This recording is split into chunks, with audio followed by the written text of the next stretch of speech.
fortress versus the warrior. You're sitting in your car in the parking garage, dreading another day at the office. Not because of the work itself, but because of that person. The one who seems to have made it their personal mission to make your life miserable. Maybe they spread rumors about you. Maybe they undermine your ideas in meetings. Maybe they just give you that look that says, "I can't stand you." So you start calling in sick more often. You eat lunch at your desk to avoid the break room. You're even thinking about transferring departments or finding a new job altogether. You're building walls, creating a fortress to protect yourself from their negativity. Here's the thing, there's a massive difference between having fortitude and hiding away in a fortress. When we build fortresses, we physically separate ourselves through self-isolation. We convince ourselves we're being smart, protecting our peace. But really? We're running away. And deep down, we know it. Most people who chronically self-isolate suffer from feelings of powerlessness. They believe that what's happening outside is too much for them.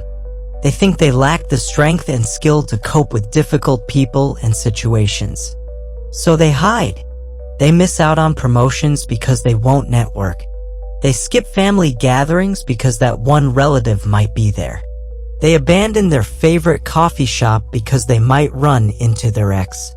But here's what 2,000 years of Stoic philosophy teaches us. There's another way. Instead of building fortresses, we can build fortitude. Instead of changing our location, we can change our mindset. Instead of letting difficult people drive us into hiding, we can develop the mental strength to face anyone, anywhere, anytime. What exactly is fortitude?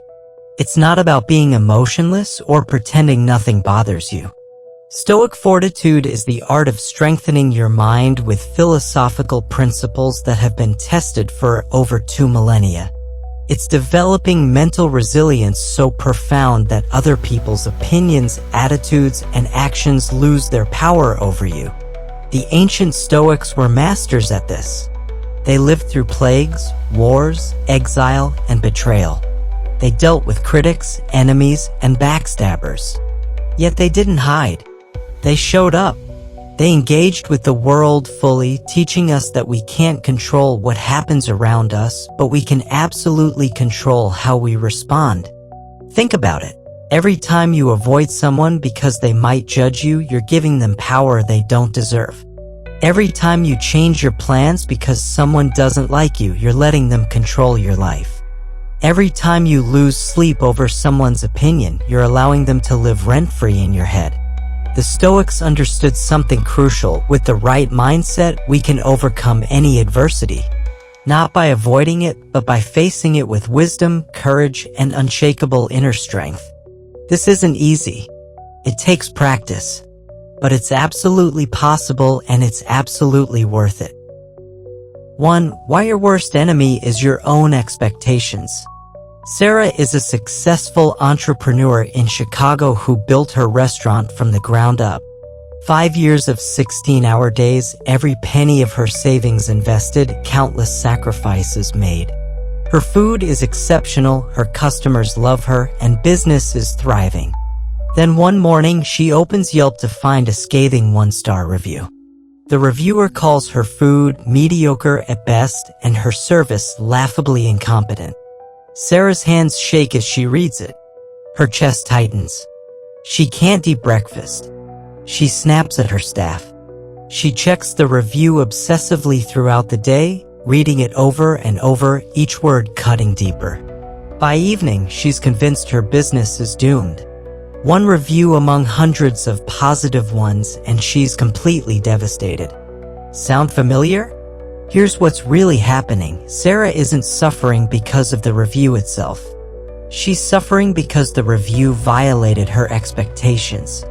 She expected that hard work would equal universal appreciation. She expected that good intentions would shield her from criticism. She expected the world to be fair. The Stoic philosopher Seneca understood this problem intimately.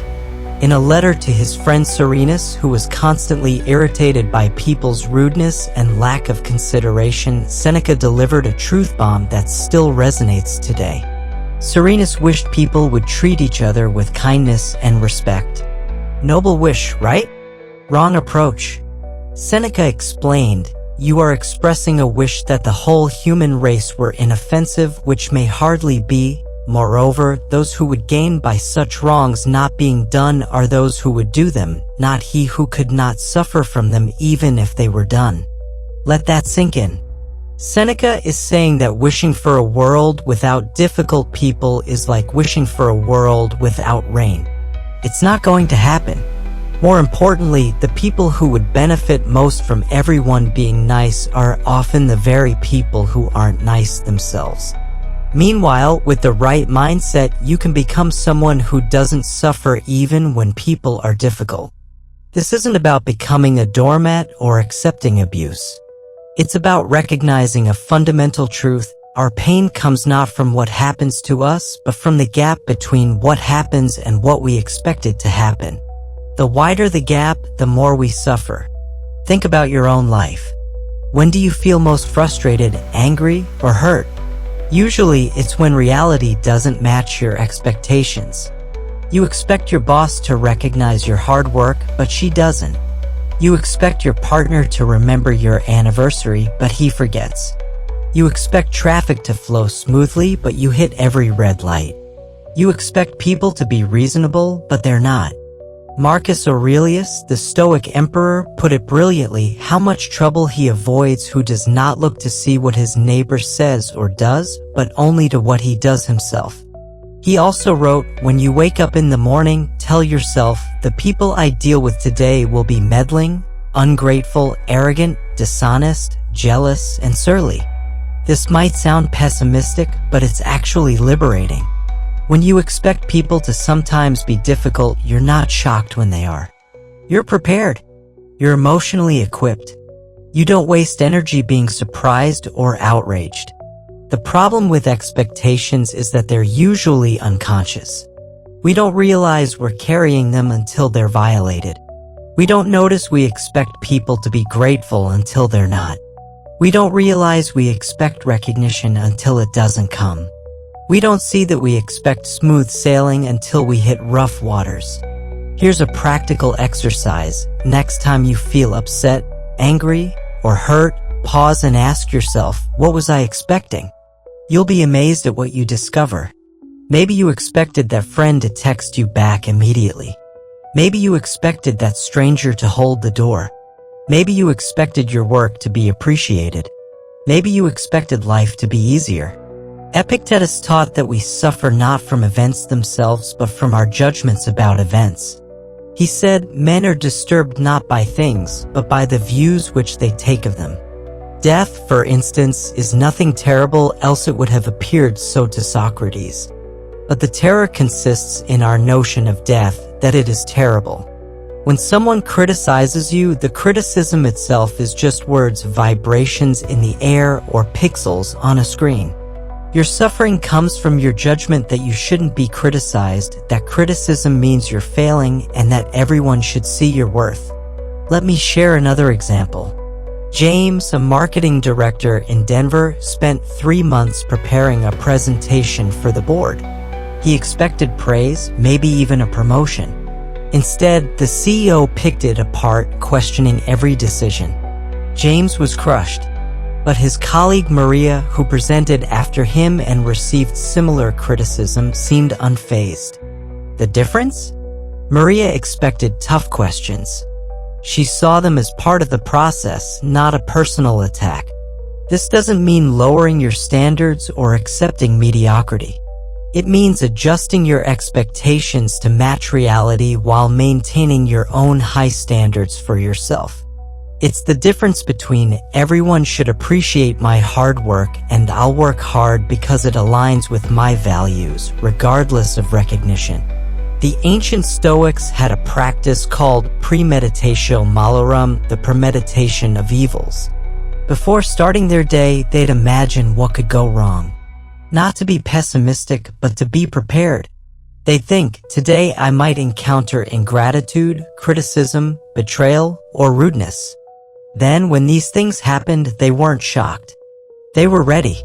Seneca wrote, "What is quite unlooked for is more crushing in its effect, and unexpectedness adds to the weight of a disaster." The fact that it was unforeseen has never failed to intensify a person's grief. He also advised, "Let us place before our eyes in its entirety the nature of man's lot, and if we would not be overwhelmed, or even dazed, by unwanted evils as if they were novel, let us summon to our minds beforehand, not as great an evil as oftentimes happens, but the very greatest evil that possibly can happen." This wisdom applies to every area of life.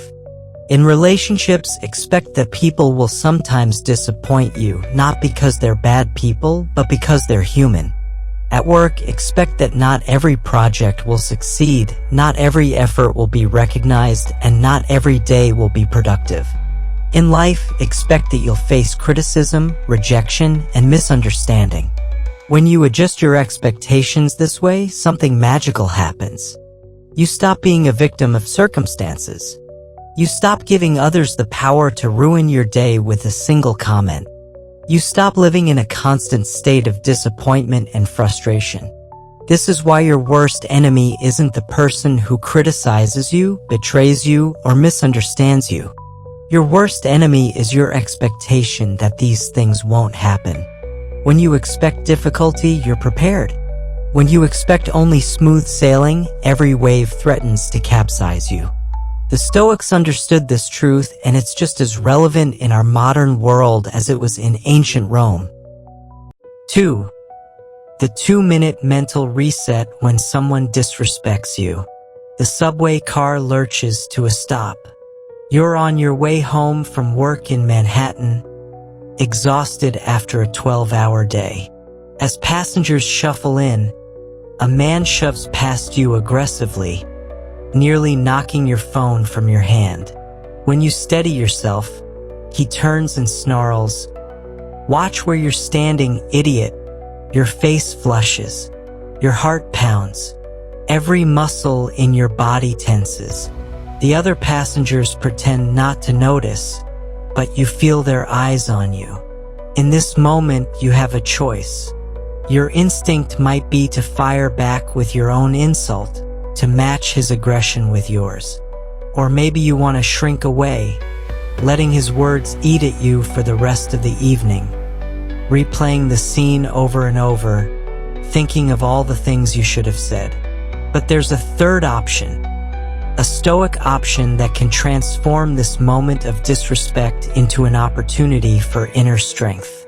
It takes just 2 minutes, and it's based on wisdom that Seneca shared with his friend Serenus nearly 2,000 years ago. Seneca understood that we live in a world full of rude, inconsiderate people. In his letter on anger, he wrote, "The best way to deal with anger is to delay it." But he went deeper than just counting to 10. He provided a complete framework for mental reset that we can apply in moments of disrespect. Here's the 2-minute reset process, broken down into 4 30-second segments. First 30 seconds, the pause and physical reset. The moment someone disrespects you, your body launches into fight or flight mode. Adrenaline surges, your breathing becomes shallow, your muscles tense. This biological response hijacks your rational mind. You can't think clearly when your body is in survival mode. So the first step is purely physical. Take 3 deep breaths. Not the shallow chest breathing you're probably doing, but deep belly breaths. Breathe in for 4 counts, hold for 4, out for 4. As you breathe, consciously relax your shoulders. Unclench your jaw. Loosen your fists. Seneca wrote, "The greatest remedy for anger is delay." This isn't about suppressing your emotions. It's about creating space between stimulus and response. In that space lies your power to choose. Second 30 seconds. The perspective shift. Now that your body is calming, engage your mind. Ask yourself, Will this matter in 5 years? 5 months? Even 5 days? The answer is almost always no. That stranger on the subway, you'll never see him again. His opinion of you is as relevant to your life as a random person's opinion in ancient Carthage. Marcus Aurelius practiced this perspective shift daily. He wrote, "How much trouble he avoids who does not look to see what his neighbor says or does, but only to what he does himself." He also reminded himself, "You have power over your mind, not outside events. Realize this, and you will find strength." Think about this. The person who just disrespected you is revealing their own character, not yours. Their rudeness says nothing about your worth and everything about their internal state. As Seneca observed, "Every new thing excites the mind, but a mind that seeks truth turns from the new and superficial to the old and profound." Third 30 seconds, the empathy exercise. This is the most counterintuitive part, but also the most powerful. Instead of demonizing the person who disrespected you, try to understand them. That aggressive man on the subway, maybe he just got fired. Maybe he's going through a divorce. Maybe he's in chronic pain. Maybe he was raised in an environment where aggression was the only way to survive. This isn't about excusing bad behavior. It's about freeing yourself from the poison of resentment. Seneca wrote, "Whenever you want to cheer yourself, consider the good qualities of your companions, the energy of one, the modesty of another, the generosity of a third.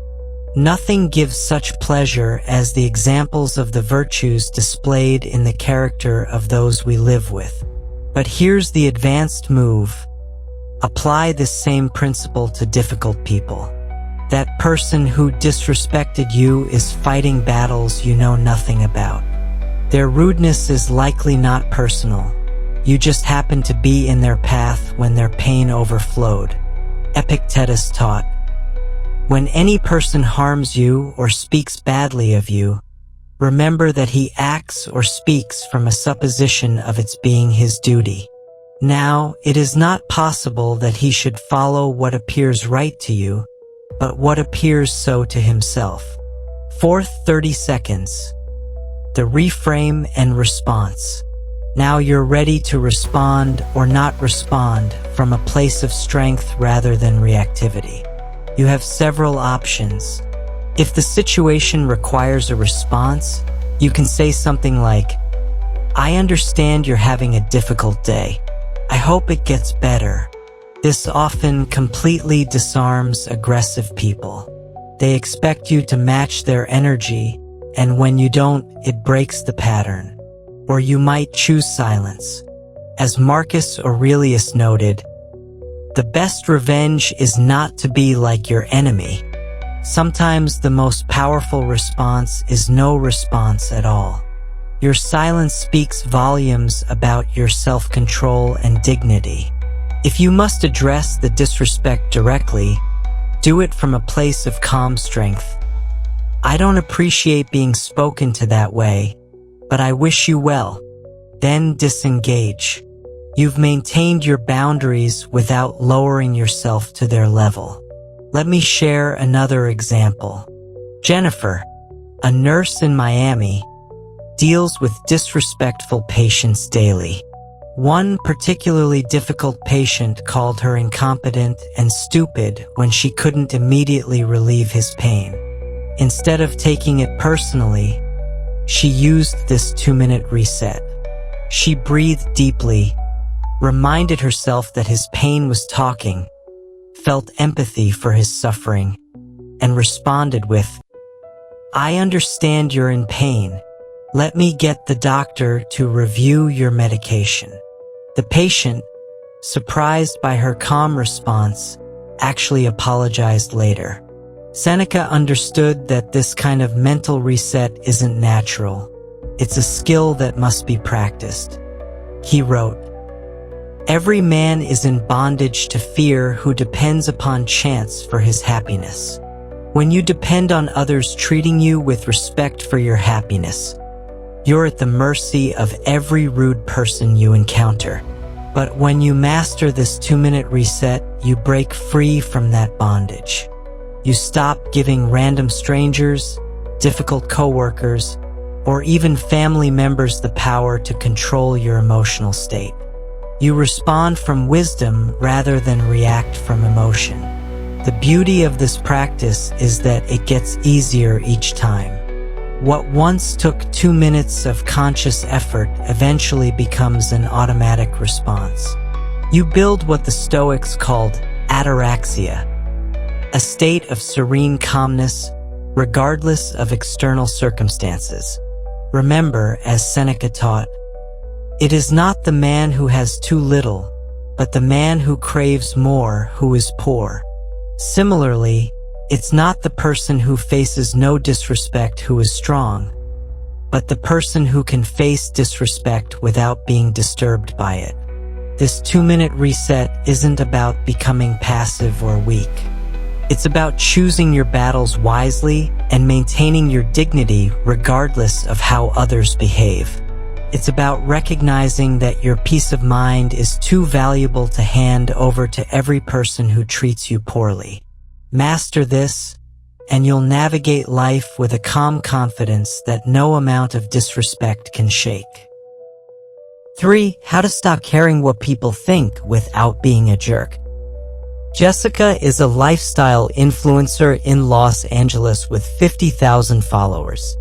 She posts a photo of herself at a charity event, feeling proud of raising money for homeless youth. Within minutes, the comments start rolling in. Must be nice to have time for photo ops while some of us work real jobs. Performative activism at its finest.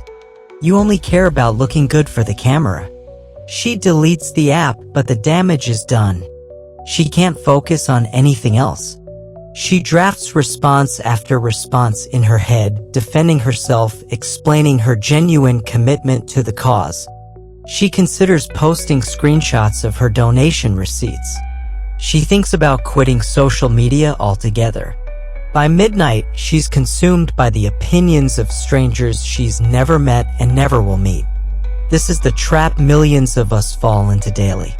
We've become slaves to other people's opinions, constantly adjusting our behavior to win approval or avoid criticism. But here's what the Stoics understood: caring too much about what others think is a form of slavery that robs us of our freedom and peace of mind. Epictetus, who was literally born a slave and later gained his freedom, had profound insights about this psychological slavery. He taught, wealth consists not in having great possessions, but in having few wants. The same principle applies to approval. Freedom consists not in having everyone's good opinion, but in needing few opinions. In his Manual for Living, the Enchiridion, Epictetus lays out a radical approach. If anyone tells you that a certain person speaks ill of you, do not make excuses about what is said of you, but answer, "He was ignorant of my other faults. Else he would not have mentioned these alone."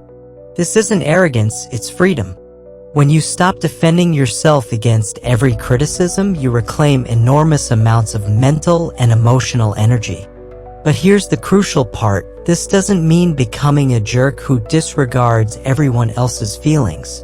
The Stoic middle way. The goal isn't to become a narcissist who bulldozes through life without consideration for others. It's to find the middle way between people-pleasing and selfishness. The Stoics called this the virtue of justice, treating others fairly while maintaining your own integrity. Marcus Aurelius, who dealt with constant criticism as Roman emperor, wrote, "How much trouble he avoids who does not look to see what his neighbor says or does, but only to what he does himself, to make it just and holy." Notice he doesn't say to ignore others completely.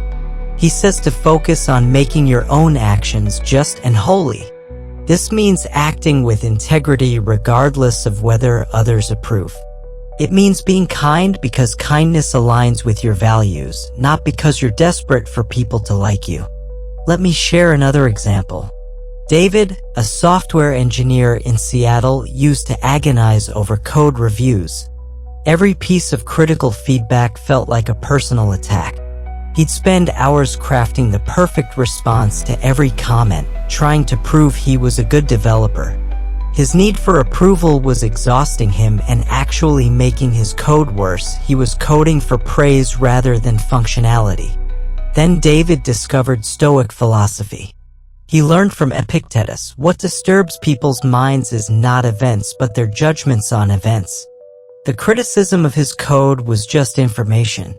His suffering came from his judgment that criticism meant he was a bad developer, that everyone must recognize his competence. The practice of selective indifference. Here's how to stop caring what people think without becoming inconsiderate. First, distinguish between feedback and judgment. Feedback is information that can help you improve. Judgment is someone's emotional reaction projected onto you. Learn to extract useful feedback while discarding emotional judgment. Epictetus provides a powerful framework. There are things which are within our power, and there are things which are beyond our power. Within our power are opinion, aim, desire, aversion, and, in one word, whatever affairs are our own.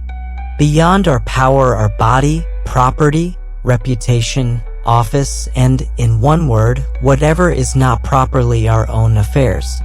Your reputation, what others think of you, is explicitly listed as beyond your power. You can influence it through your actions, but you can't control it. Someone might hate you for the very qualities others love about you. Someone might misinterpret your best intentions. Someone might judge you based on incomplete information or their own projections. Second, develop what I call opinion immunity. This doesn't mean being immune to all feedback, but being immune to opinions that don't serve your growth. Ask yourself, is this person someone whose life I admire? Do they have expertise in what they're criticizing? Are they offering constructive feedback or just venting their own frustrations? Seneca wrote, "It is equally faulty to trust everyone and to trust no one." Apply this to opinions. It's equally faulty to care about everyone's opinion and to care about no one's opinion. The Freedom Formula. Here's a practical exercise that combines Stoic wisdom with modern psychology. When you catch yourself worrying about what others think, run through these 5 questions. Is this person's opinion within my control? The answer is always no. Will this matter in 5 years? Usually no. Is this feedback or judgment? Extract value from feedback, discard judgment. Am I acting with integrity according to my values? If yes, others' opinions matter less. What would I advise a friend in this situation? We're often wiser about others' problems. Marcus Aurelius used a similar process. He wrote, "Whenever you are about to find fault with someone, ask yourself the following question: what fault of mine most nearly resembles the one I am about to criticize?" This isn't about self-blame, it's about perspective. When you realize everyone is struggling with their own faults and insecurities, others' judgments lose their sting. The paradox of not caring. Here's the beautiful paradox: when you stop desperately seeking approval, you often get more of it. People are drawn to those who are comfortable in their own skin, who act from authentic values rather than a desperate need for validation. But even if you don't get more approval, and this is the key, you won't care. You'll be too busy living according to your own values, pursuing your own goals, enjoying your own peace of mind. Epictetus taught his students, if you want to improve, be content to be thought foolish and stupid with regard to external things. Do not wish to be thought to know anything, and even if you appear to be somebody important to others, distrust yourself. This isn't false modesty, it's freedom from the exhausting game of impression management. When you stop trying to control what others think, you can focus your energy on what actually matters: your own character, choices, and contributions.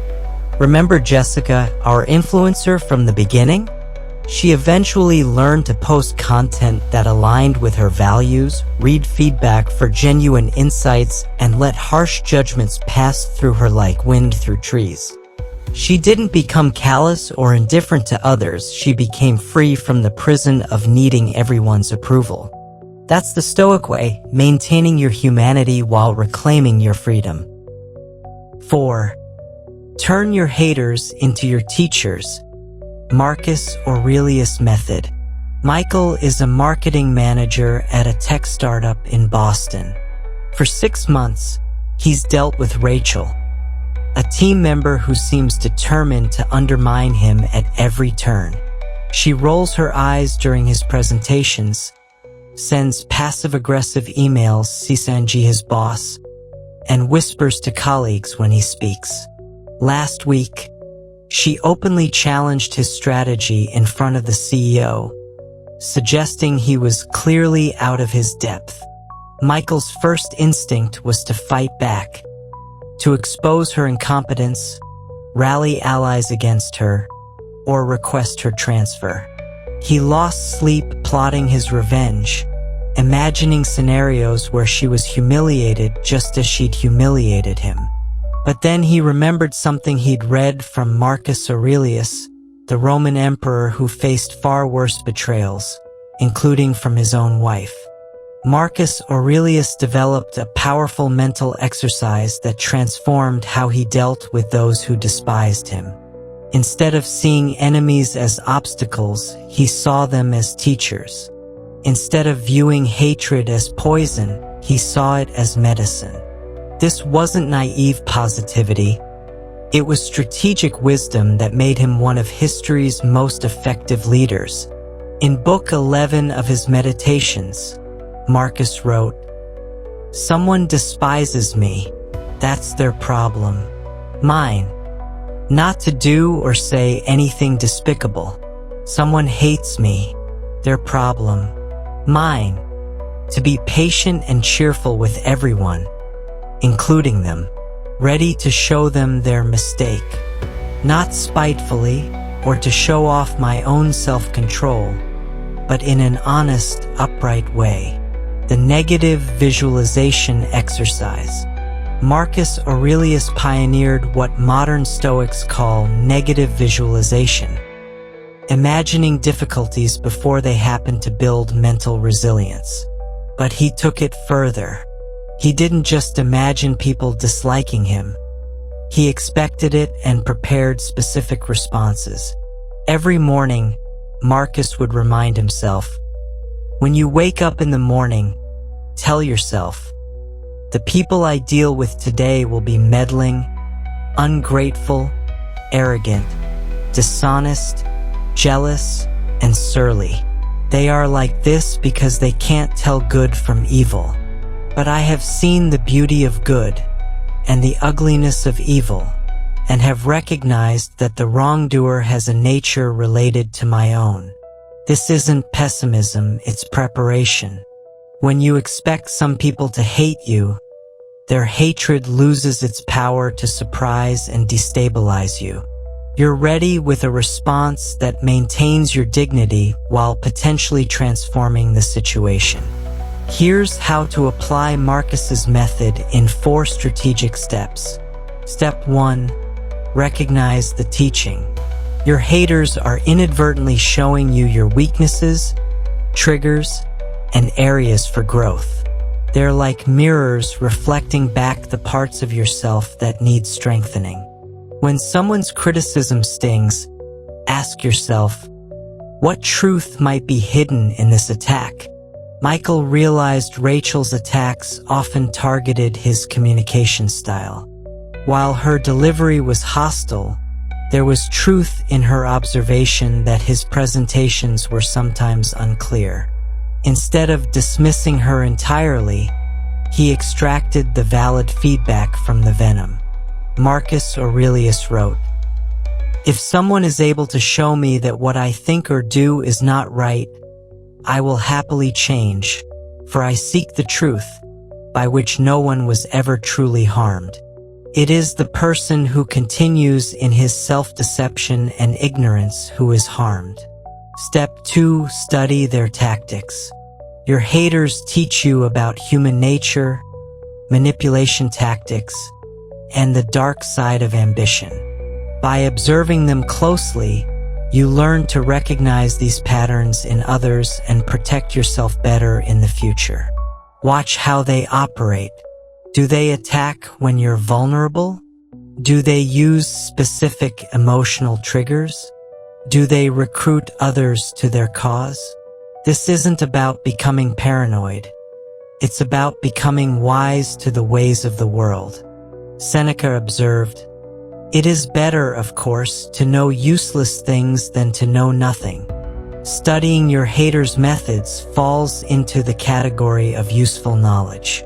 You're learning how not to behave, what motivates destructive behavior, and how to defend against it. Step 3. Transform poison into medicine. This is the most advanced part of Marcus's method. He believed that dealing with difficult people actually made him stronger, more patient, and more virtuous. Your haters become your personal trainers for virtue. Marcus wrote, "The impediment to action advances action. What stands in the way becomes the way." Every time Rachel attacked him, Michael had an opportunity to practice patience, professionalism, and strategic thinking. She was inadvertently making him a better leader. Think about it. If everyone loved you and everything went smoothly, how would you develop resilience? How would you practice patience? How would you learn to maintain composure under pressure? Your haters provide the resistance necessary for growth, like weights in a gym. Step 4. The strategic response. Marcus Aurelius didn't advocate being a doormat. He believed in responding to hatred with strategic wisdom. Sometimes that meant direct confrontation, sometimes silence, sometimes unexpected kindness, whatever served the greater good. Michael decided to try Marcus's approach. The next time Rachel attacked his ideas in a meeting, instead of defending himself, he said, "That's an interesting perspective, Rachel. Can you help me understand what specific outcomes you think we should prioritize?" He genuinely listened to her response and found some valuable insights buried in her hostility. Over time, something shifted. By refusing to play the enemy role she'd cast him in, Michael disrupted the dynamic. Rachel's attacks became less frequent and less venomous. She never became a friend, but she became a manageable colleague. The philosophy behind the method. Marcus Aurelius understood something profound. We can't control whether people hate us, but we can control what their hatred does to us. He wrote, "Choose not to be harmed, and you won't feel harmed. Don't feel harmed, and you haven't been." This isn't about denying reality or suppressing emotions. It's about choosing your response consciously rather than reactively. When someone hates you, you have several options. Hate them back. Exhausting and unproductive. Try to win them over, often impossible and degrading. Avoid them, sometimes necessary but limiting. Learn from them, transformative and empowering. Marcus chose the fourth option consistently. He wrote, "The best revenge is not to be like your enemy." By maintaining his principles regardless of others' behavior, he denied his enemies the power to corrupt his character. Modern applications. This method works in any context. Sarah, a nurse in Chicago, deals with verbally abusive patients. Instead of taking it personally, she sees each difficult patient as practice for maintaining compassion under pressure. She tells herself, "This person is teaching me to love unconditionally." James, an entrepreneur in Austin, faces constant criticism online. Instead of arguing with trolls, he studies their comments for any valid feedback, then uses their negativity as motivation to improve his products. He's turned his harshest critics into unpaid consultants. The key is shifting your perspective from victim to student. Your haters aren't obstacles, they're opportunities. They're not trying to teach you, but you can learn from them anyway. Marcus Aurelius faced betrayal from his most trusted general, Avidius Cassius, who declared himself emperor.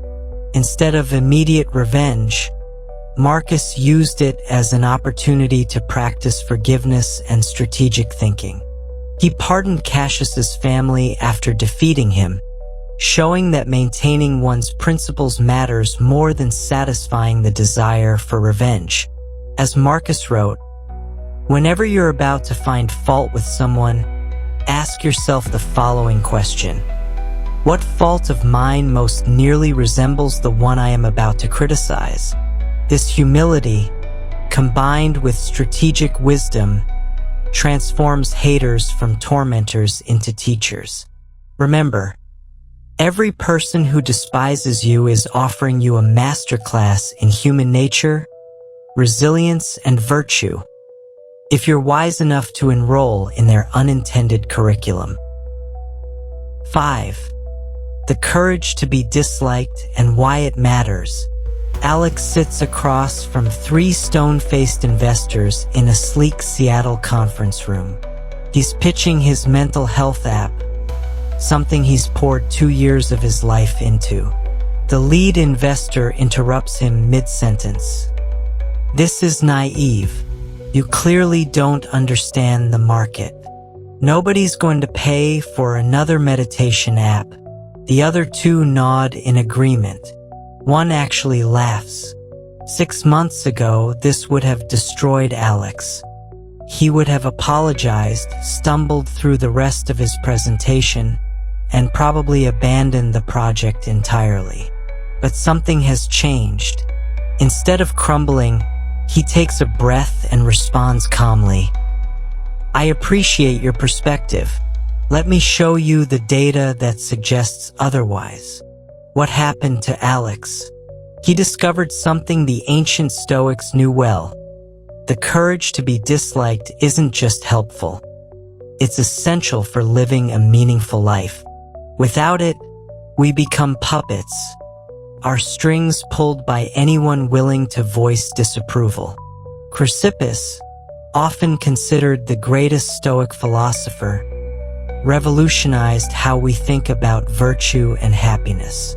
He expanded the Stoic system of ethics, showing us that living virtuously, even when it makes us unpopular, is the only path to genuine fulfillment.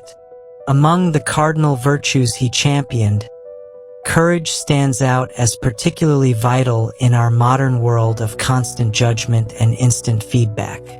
Think about your own life. How many times have you abandoned an idea because someone might criticize it? How many authentic parts of yourself have you hidden because they might invite judgment? How many opportunities have you let slip by because you were afraid of looking foolish? Chrysippus taught that we should examine the universe to understand what's truly good and bad. He advocated living in accordance with one's experience of the things which come about by nature. When we observe nature, we see that growth requires resistance. A tree grows strong not in spite of the wind, but because of it. Similarly, we grow strong not by avoiding disapproval, but by learning to withstand it. The vice of approval seeking. Here's what Chrysippus understood that we often miss. Seeking approval is actually a vice, a form of cowardice that leads to long-term misery. It's a quick fix, like a drug that provides momentary relief but ultimately weakens us. Consider Lisa, a marketing director in Miami who spent years crafting her image to please everyone. She agreed with opinions she didn't hold, laughed at jokes she didn't find funny, and took on projects that drained her soul, all to be liked. The result? She was moderately popular but deeply unhappy. She'd become a human chameleon, changing colors so often she forgot what she actually looked like. Seneca wrote about this phenomenon. Every new thing excites the mind, but a mind that seeks truth turns from the new and superficial to the old and profound. The new and superficial includes the ever-changing opinions of others. The old and profound includes your core values and authentic self. The problem with approval seeking is that it's impossible to satisfy. Different people want different things from you. Your boss wants you to be ruthless. Your team wants you to be compassionate. Your parents want you to be traditional. Your friends want you to be adventurous. Try to please everyone, and you'll end up pleasing no one, least of all yourself. The virtue of principled action. Chrysippus believed that virtue brings long-term satisfaction despite temporary discomfort. This is exactly what the courage to be disliked provides. When you act according to your principles rather than popular opinion, you might face immediate criticism, but you build something far more valuable: integrity. Let me share another example. Marcus, a software engineer in Denver, discovered his company was selling user data despite promising privacy. He raised concerns internally and was told to be a team player. When he persisted, colleagues started avoiding him. His boss called him difficult and not leadership material. But Marcus remembered Chrysippus's teaching about virtue being its own reward. He documented everything and eventually blew the whistle. Yes, he was fired. Yes, former colleagues criticized him. But he could look at himself in the mirror. More importantly, his action led to policy changes that protected millions of users' privacy. Epictetus reinforced this principle. Wealth consists not in having great possessions, but in having few wants.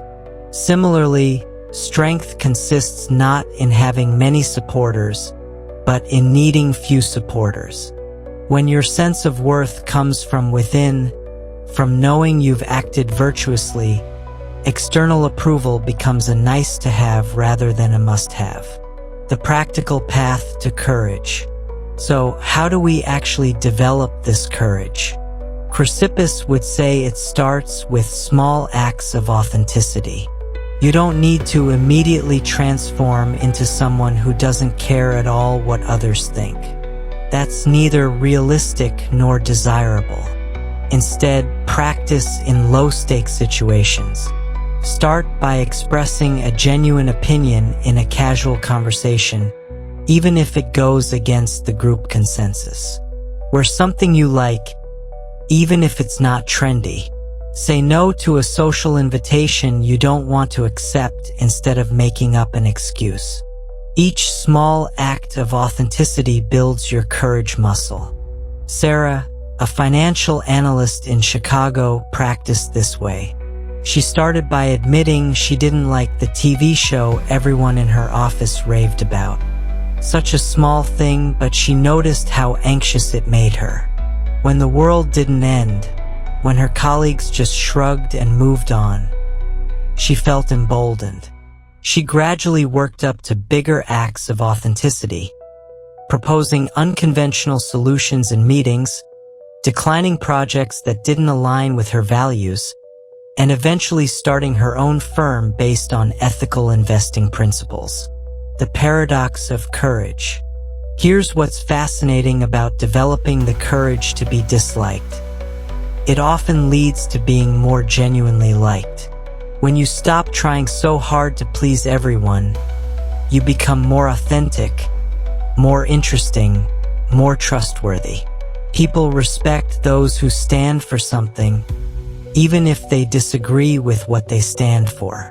But, and this is crucial, gaining more approval cannot be the goal. If you develop courage in order to be liked, you've missed the point entirely. The goal is freedom from the tyranny of others' opinions, not a manipulative strategy to gain more approval. Chrysippus used the metaphor of an archer to explain this. An archer's goal is to shoot straight and true. Whether the arrow hits the target depends on many factors outside the archer's control: wind, distance, movement of the target. Similarly, your goal should be to act virtuously and authentically. Whether others approve is outside your control and ultimately irrelevant to your virtue. Applying the wisdom. Remember Alex from the beginning? He didn't get funding from those investors, but his courage to continue despite their harsh criticism attracted other investors who shared his vision.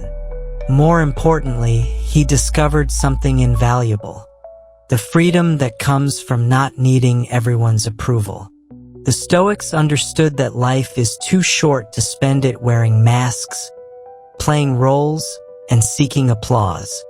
As Chrysippus taught, happiness comes from living according to virtue, and virtue often requires the courage to be disliked. This isn't about being contrarian or difficult for its own sake. It's about having the strength to be yourself, to stand for your values, to pursue your vision even when others disapprove. This courage transforms everything. Criticism loses its sting when you're not dependent on approval. Rejection becomes redirection toward people who align with your values. Disapproval becomes a sign that you're probably doing something meaningful, because meaningful actions often challenge the status quo. But developing this courage is just the beginning. Once you free yourself from the prison of approval seeking, you'll discover something even more powerful. The very people who challenge you most, your critics, your opponents, even your enemies, become unexpected sources of strength and wisdom. This counterintuitive truth is what we'll explore next. 6. Why difficult people are your secret advantage. Maria, a dedicated nurse at a Miami hospital, starts her shift knowing exactly what awaits her. Room 302 houses Mr. Richardson, a patient who's made every nurse's life miserable for the past week. He screams at anyone who enters, throws his medication cups, and hurls insults that would make a sailor blush. Yesterday, he reduced a new nurse to tears by calling her incompetent and worthless when she couldn't immediately adjust his bed to his liking. Most of Maria's colleagues now avoid room 302, trading favors to skip their rounds there. But Maria does something different. She volunteers for Mr. Richardson's care. Her coworkers think she's lost her mind.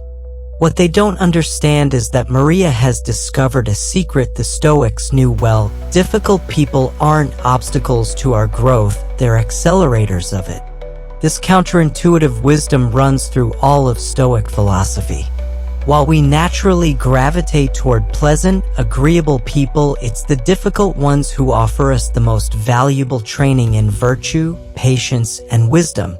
They're like personal trainers for our character, providing the resistance necessary for genuine strength. The obstacle becomes the way. Marcus Aurelius wrote one of the most powerful lines in all of Stoic philosophy: the impediment to action advances action. What stands in the way becomes the way. This principle applies perfectly to difficult people. They appear to be impediments to our peace and progress, but in reality, they advance our development in ways that comfortable relationships never could. Think about physical fitness.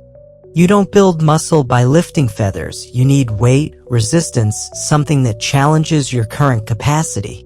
Similarly, you don't build patience by dealing only with patient people. You don't develop emotional resilience by interacting only with those who treat you kindly. You need the weight of difficulty to grow stronger. Maria understood this. Each interaction with Mr. Richardson was like a rep at the character gym.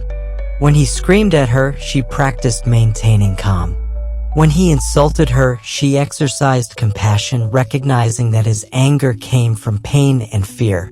When he threw things, she developed the ability not to take attacks personally. Seneca reinforced this concept. Every new thing excites the mind, but a mind that seeks truth turns from the new and superficial to the old and profound. The old and profound truth is that adversity has always been humanity's greatest teacher. Comfort teaches us nothing, discomfort teaches us everything. The hidden curriculum of difficult people. Let's examine specifically what difficult people teach us. Lesson 1. Emotional regulation. When someone pushes your buttons, they're actually showing you where your buttons are. This is invaluable information. James, a project manager in Portland, had a team member who constantly challenged his decisions in meetings. Initially, this infuriated him, but he began to notice patterns. Certain types of challenges triggered him more than others. He realized he was most reactive when his competence was questioned, revealing an insecurity he hadn't acknowledged. By working with this difficult colleague, he learned to regulate his emotions around this trigger. Lesson 2. Unconditional compassion. It's easy to be kind to kind people. The real test of character comes when facing hostility. Epictetus taught, it's not what happens to you, but how you react to it that matters. Difficult people give us the opportunity to choose compassion even when our instinct is to retaliate. Maria discovered that Mr. Richardson was a veteran who'd lost his independence. His anger wasn't really about the nurses, it was about his loss of control. This understanding transformed her approach. She began giving him small choices. Would you prefer your medication before or after breakfast? These tiny acts of autonomy calmed him considerably. Lesson 3. Boundary setting. Paradoxically, difficult people teach us both patience and boundaries. While Stoics advocate for patience and understanding, they don't promote being a doormat. Marcus Aurelius himself dealt with treacherous generals and corrupt officials. He learned to maintain his composure while also protecting Rome's interests. Sarah, a startup founder in Austin, had a brilliant but toxic developer on her team. He produced excellent code but demoralized everyone around him. Through dealing with him, she learned the delicate balance between patience and boundaries. She could remain calm during his outbursts while also clearly stating that behavior is unacceptable. Let's discuss this when you're ready to communicate professionally. Lesson 4. Perspective and humility. Difficult people often mirror our own shadow traits, the parts of ourselves we don't want to acknowledge. Carl Jung wasn't a Stoic, but his concept of the shadow aligns with Stoic wisdom. Marcus Aurelius practiced this self-reflection. Whenever you're about to find fault with someone, ask yourself the following question: what fault of mine most nearly resembles the one I am about to criticize? When we're honest, we often find that the traits that most irritate us in others exist in some form within ourselves. The micromanaging boss reminds us of our own controlling tendencies. The passive-aggressive colleague reflects our own indirect communication patterns. This recognition breeds humility and self-improvement. The advanced practice, seeking out difficulty. Here's where Stoic philosophy becomes truly radical. Once you understand the value of difficult people, you might actually seek them out. Not in a masochistic way, but as a conscious practice of growth. Cato the Younger, a famous Roman Stoic, deliberately wore shabby clothes in the Senate to practice enduring mockery. He would walk barefoot in winter to strengthen his endurance. While we don't need to go to such extremes, the principle remains valuable. Voluntary exposure to difficulty builds involuntary strength. Dr. Jennifer, a psychiatrist in Boston, deliberately chose to work with the most challenging patients, those with severe personality disorders whom other doctors avoided. Her colleagues warned her about burnout. Instead, she found that these patients taught her more about human nature, patience, and therapeutic technique than any textbook could. She became known as the doctor who could help impossible cases. The transformation process. Working with difficult people transforms us through a specific process. First comes the initial reaction: anger, frustration, the desire to avoid or retaliate. This is natural and human. The Stoics didn't advocate suppressing these initial emotions, but rather examining them.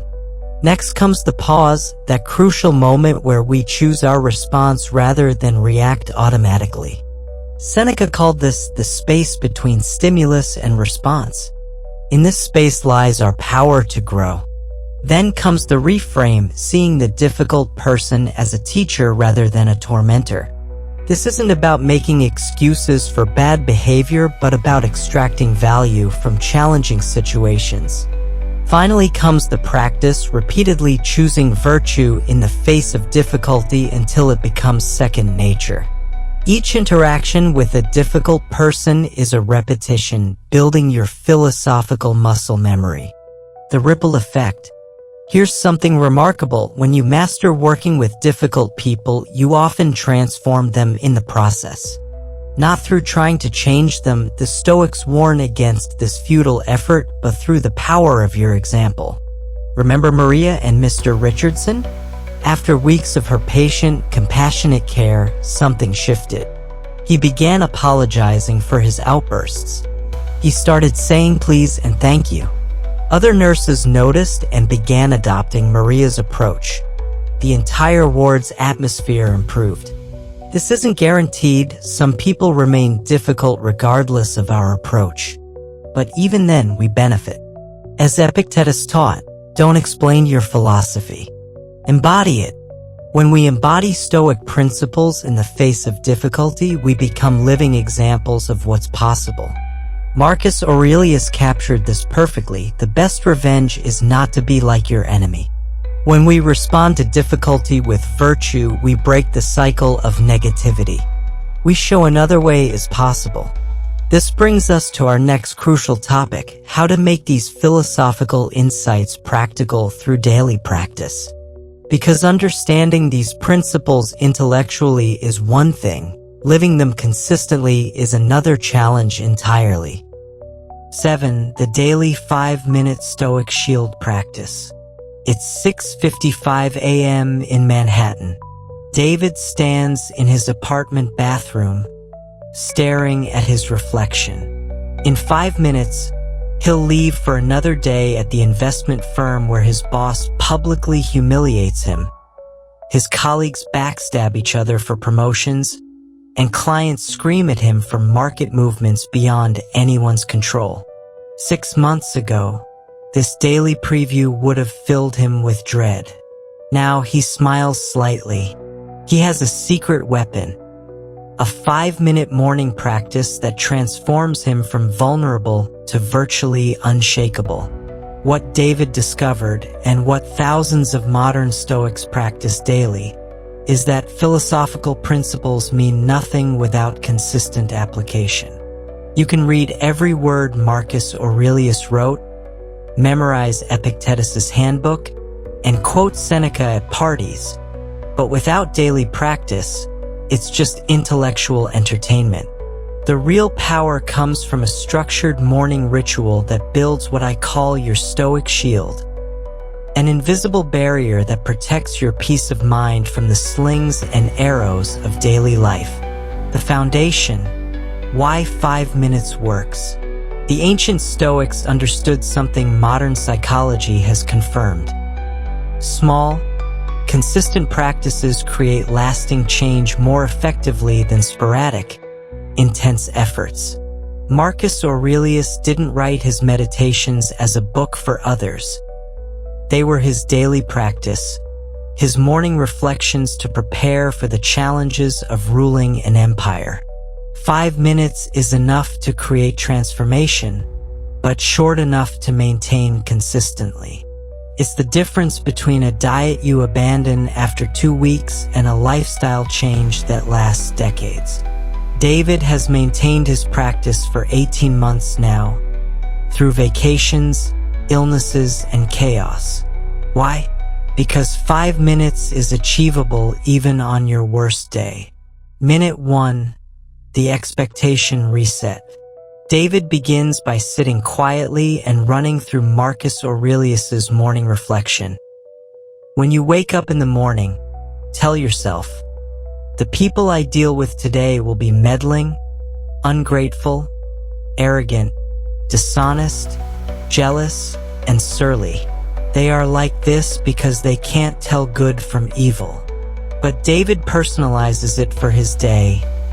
Today, Richard might yell at me about the portfolio performance. Jennifer might take credit for my analysis. The client from Boston might threaten to pull his account. These things might happen, and that's okay. They're acting from their own pain and ignorance. This isn't pessimism, it's preparation. When you expect difficulty, you're not surprised by it. When you're not surprised, you're not destabilized. The key is specificity. Don't just expect difficult people. Expect specific difficulties from specific people. This mental rehearsal activates the same neural pathways as actual experience, preparing your brain for calm responses. Minute 2. The control clarity. Next comes the fundamental Stoic distinction. David lists what's in his control versus what isn't. Epictetus taught, make the best use of what is in your power and take the rest as it happens. David's mental list. In my control, my effort, my responses, my integrity. Outside my control, market movements, others' opinions, who gets promoted. This minute of clarity prevents wasted energy on unchangeable externals. It's not about becoming indifferent. It's about directing your energy where it can actually make a difference. Minute 3. The virtue anchor. The third minute focuses on choosing your guiding virtue for the day.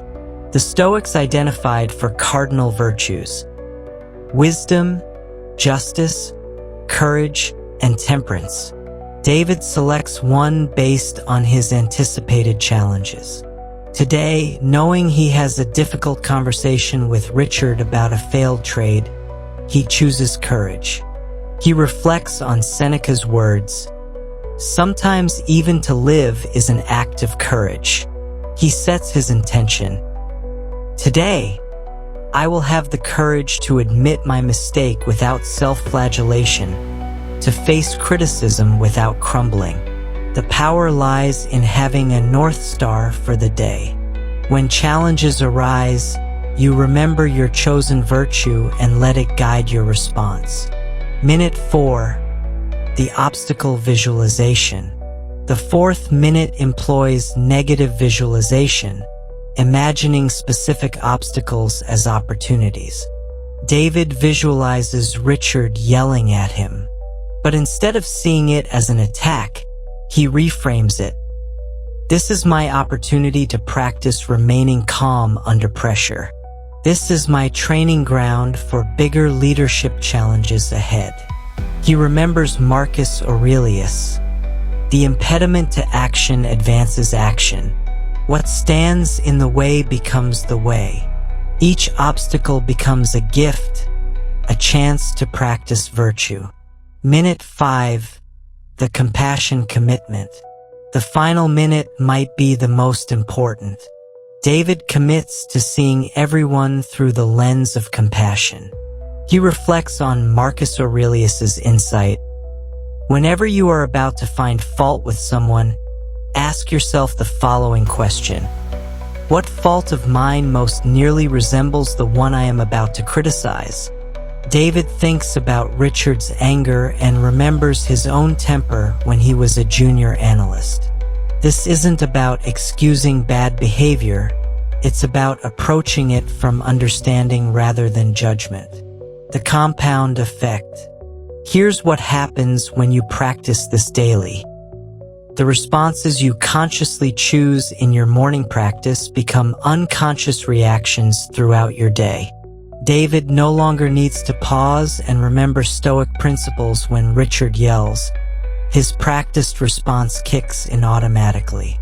After 3 months of practice, Lisa, a marketing director in Denver, noticed she'd stopped dreading Monday meetings.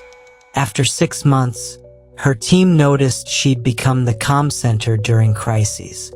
After a year, she was promoted specifically for her exceptional leadership under pressure. The practice builds what psychologists call implementation intentions, pre-decided responses to specific situations. Your brain doesn't have to work as hard in the moment because you've already done the work in your morning practice, making it your own. While the 5-minute structure remains consistent, the content should reflect your life. Parent might focus on patience with children. An entrepreneur might emphasize resilience with setbacks. A healthcare worker might concentrate on compassion fatigue. The key is consistency over perfection. Missing 1 day doesn't break the practice. Missing 2 days starts breaking the habit. As Epictetus taught, no one becomes an expert overnight. This daily practice isn't about becoming emotionless or indifferent. It's about building an inner citadel that external events can't breach. It's about facing each day not with dread, but with quiet confidence, knowing you have the tools to handle whatever comes. When you commit to this simple morning ritual, you join a tradition stretching back 2 millennia. From Marcus Aurelius preparing to face the Roman Senate to you preparing to face your own daily challenges. The obstacles remain, but your relationship to them transforms entirely. And when you've built this foundation through daily practice, something remarkable happens. You discover that the fortress you've been building isn't meant to keep the world out. It's meant to give you the strength to engage with it fully, fearlessly, and with unshakable peace. Your unshakable foundation. You've just discovered something powerful. Something that can transform every difficult encounter, every harsh criticism, every moment of rejection from a source of pain into a source of strength. The ancient Stoics didn't just theorize about this, they lived it. Marcus Aurelius faced betrayal and plague while ruling Rome. Epictetus endured slavery before becoming free. Seneca navigated the treacherous court of Nero. They all discovered the same truth: your peace of mind doesn't depend on others' behavior, it depends on your response. Think about where you were at the beginning of this journey. Maybe you were like Sarah in Chicago, devastated by a single bad review. Or like that person hiding in the parking garage, afraid to face another day. Now you understand, those difficult people aren't your enemies. They're your teachers, your trainers, your opportunity to build unshakable strength. You've learned that your worst enemy isn't the person who despises you, it's your expectation that everyone should like you. You've discovered a 2-minute reset that transforms disrespect from poison into medicine. You understand how to stop caring what people think without becoming a jerk. You know how to turn haters into teachers using Marcus Aurelius's own method. You've found the courage to be disliked and recognized why it matters. You see difficult people as your secret advantage. And you have a practical 5-minute daily practice to make it all real. But here's the truth: knowledge without action is worthless. The Stoics called it the difference between philosophy as theory and philosophy as a way of life. Epictetus put it bluntly: don't explain your philosophy. Embody it. So here's my challenge to you. Tomorrow morning, before you check your phone, before you rush into your day, take 5 minutes. Just 5. Run through the Stoic shield practice. Expect difficulties. Clarify what you control. Choose your virtue. Visualize obstacles as opportunities. Commit to compassion. Do this for 1 week. Just 7 days. You'll be amazed at how differently you show up in the world. Remember, someone despises me. That's their problem. Mine, not to do or say anything despicable. Let this be your mantra when facing criticism. You can't control their hatred, but you can control your virtue. This isn't about becoming emotionless or indifferent. It's about becoming unshakable. It's about walking through life with the quiet confidence that comes from knowing you can handle whatever comes your way. It's about transforming from someone who hides in fortresses to someone who walks freely in the world, protected by inner strength rather than outer walls. If this video resonated with you, if you're ready to build your own Stoic fortitude, then you're exactly who the Stoic Viva channel is for. We're here to make ancient wisdom practical for modern life. Hit that subscribe button and join thousands of others on this journey. Like this video if it helped you see difficult people differently. And please share it with someone who's struggling with criticism or conflict. You might just change their life. Remember, your fortress isn't built in a day, but it is built daily. Start tomorrow. Start with 5 minutes. Start your transformation.